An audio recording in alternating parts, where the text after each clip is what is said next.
Next, kita ke Baghdad, Irak. Pasar Al-Safafir yang udah terkenal sebagai sentra kerajinan berbahan tembaga kini tinggal kenangan.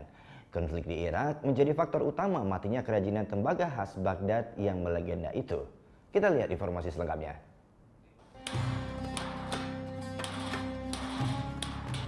Denting palu yang beradu dengan logam merupakan ciri khas dari kota Baghdad, Irak, tepatnya di pasar Al-Safafir. Namun, irama khas itu kini pudar seiring turunnya permintaan kerajinan besi di pasar Al-Safafir. Tak hanya itu, turunnya angka wisatawan juga jadi faktor utama.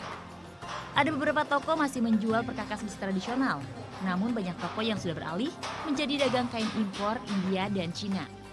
Kain impor pun dipilih lantaran harganya yang murah dan cukup diminati. Dan mirisnya, justru beberapa toko tembaga menjual perkakas impor, bukan buatan lokal. Contohnya toko milik Muhammad Yasin. ليش؟ لأنه ما صار عليها طلب مثل قبل. قبل كان أكو فود تدخل ذاك النظام السابق الناس تجي من الصين من سوريا من كل الدول كانت تجي.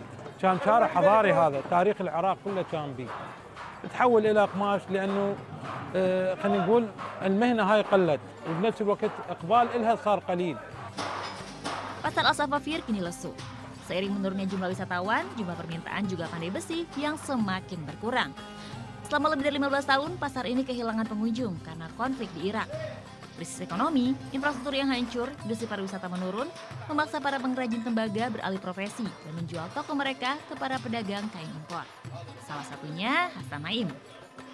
هذا المحل اشتريته من واحد صفار في سبب العمل في سوق الصفافير بدأ يعني ينقرض أو ناس اللي كبرت وما ورثت أولادهم وزبائن ماكو أجانب ماكو فلهذا السبب يعني بدأ سوق الصفافير يتحول من صفارين إلى أقمشة.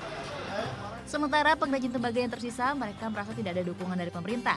Dan ditambah lagi menurunnya minat pembeli pada kerajinan tembaga khas Baghdad tersebut.